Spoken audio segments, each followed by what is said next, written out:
que es la bíblica abominación asoladora o abominación desoladora. En el libro del profeta Daniel se habla en el capítulo 9, casi al final, sobre una abominación que iba a venir, ¿no? Habla utiliza el término shikutzim, ¿no? Y cuando Yeshua, antes de que él es asesinado Jesús, él dice, cuídense de esta abominación de la que habló Daniel. Ya había ocurrido una abominación, entonces eran dos. El concepto de abominación en la lengua hebrea, el concepto que ellos entendían, Shikutzim Meshomem, se refiere al hecho de profanar algo que es sagrado, refiriéndose a las cosas santas que estaban dentro del templo. Entonces, en el segundo templo, en el periodo seleucida de los griegos, Antonio IV, eh, Antíoco IV, ¿sí? Que se llamaba a sí mismo Epífanes, ¿sí? Manda a las tropas para que pongan un templo a Zeus, prohíbe el Shabbat, es decir, profana todas las cosas sagradas, mete cosas, obliga sacrificios a cerdos, lo cual estaba prohibido, mete cosas dentro del lugar santo, un templo, una estatua a Zeus dentro del templo sagrado, o sea, profanó todo eso sagrado y después todo eso fue purificado, ¿no? Eso lo había advertido Daniel, todo eso ocurre en el siglo II antes de Cristo.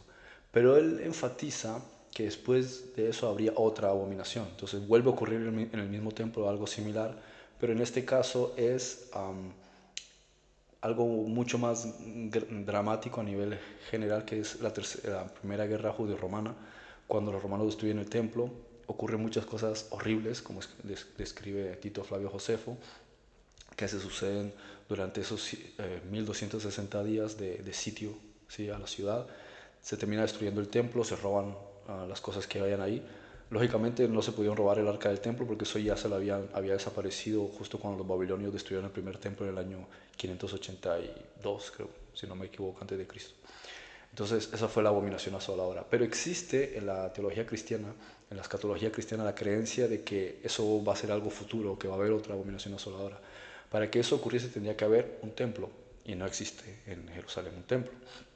Ahora, si construyesen el templo, tendría que volver a poner toda la estructura nuevamente, y para que se diese una abominación asoladora tendría que haber una profanación de eso. Tendría que meter cosas que no pertenecen a la cultura judío-cristiana dentro.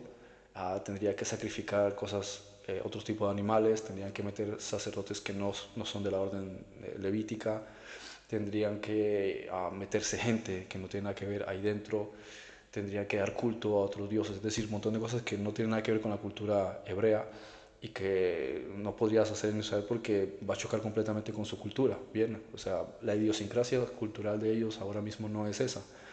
Entonces ni siquiera decir, no, es que el anticristo lo podría hacer, donde el anticristo hiciese semejante cosa, todo el pueblo se le tiene encima.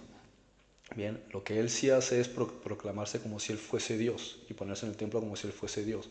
Eso es cosa distinta que puede crear confusión y cierta asociación con el concepto de antimesías, el Armilus o el Dajjal, como lo llaman los musulmanes, ¿no? El concepto de anticristo.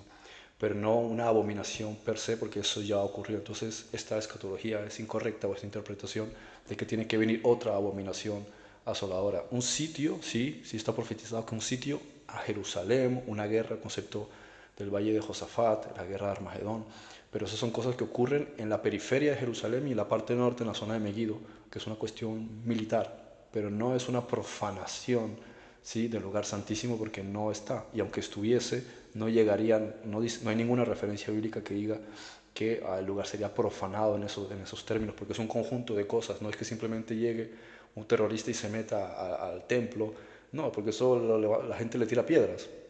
Tendría que ser, como digo, un conjunto de cosas, como el caso de Antíoco IV, o como el caso, por ejemplo, de Tito en el periodo romano, cuando destruyeron el templo y se robaron todas las cosas, profanaron todo lo que era sagrado en esa región, ¿vale?